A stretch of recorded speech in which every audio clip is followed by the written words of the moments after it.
কি বলবেন বা আপনার কি প্রতিক্রিয়া? রাজ্য রাজনীতিতে এই প্রথম খুব সম্ভবত বিরোধী দল শাসকে গেল, দুজন মন্ত্রিত্ব গ্রহণ করলেন বিরোধী দলের বিধায়ক। সেটা যে মেসেজটা মন্ত্রিসভাতে যোগদানের প্রেক্ষিতে যে মেসেজটা সারা ত্রিপুরার মানুষের কাছে পৌঁছেছে, বিশেষ করে আদিবাসী জনগোষ্ঠীর কাছে, সেটা হচ্ছে যে কিছুদিন আগে দিল্লির মধ্যে যে নাটক মঞ্চস্থ হলো এগ্রিমেন্ট নিয়ে, তার পেছনে যে আসল উদ্দেশ্যটা সেটা এখন মানুষ পরিষ্কার হয়ে গেছে। আমি প্রথম দিন থেকে বলছিলাম এই এগ্রিমেন্ট কিছুই নেই এর মধ্যে, জনজাতি কিংবা আদিবাসী গোষ্ঠীর কোন উপকারই আসবে না, এবং বিজেপি মানে আঞ্চলিক দলগুলো শুধু ত্রিপুরাই না সারা ভারতবর্ষে যে আঞ্চলিক দলগুলো স্ম্যাশ করার জন্য তারা একটা পরিকল্পনা আছে।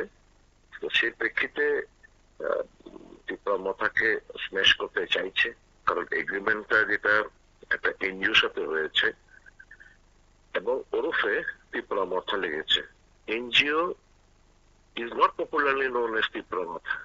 কাজে প্রথম তিনটে লাইনের মধ্যেই যাদের সাথে এগ্রিমেন্টটা হলো সেটার মধ্যেই একটা এমন ভাবে এগ্রিমেন্টটা করেছে একটা এনজিওর সাথে, ত্রিপুরা মথা পার্টির সঙ্গে। ত্রিপুরা মথা পার্টি রেজিস্টার্ড স্টেট পার্টি।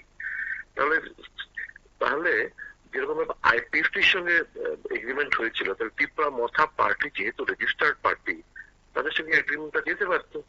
তা না করে একটা এনজিওর সাথে অটোমেটিকলি প্রথম দিন থেকে প্রথম তিনটে সেন্টেন্সের মধ্যেই তাদের উদ্দেশ্যটা মানে প্রকাশিত হয়।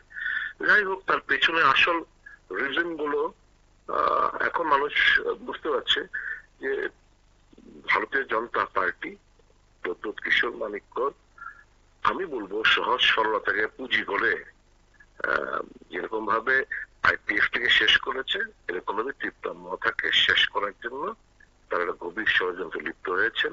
কাজে এটা কোনো কিছুই না, পর্দার আড়ালে কি আরো কোনো কিছু হতে পারে। Let us keep our fingers crossed. আমরা দেখি, তবে ভগবান যা করে ভালো জন্যই হয়। আগামী দিন নিশ্চয়ই পথ আরো অন্যভাবে খুলে যাবে।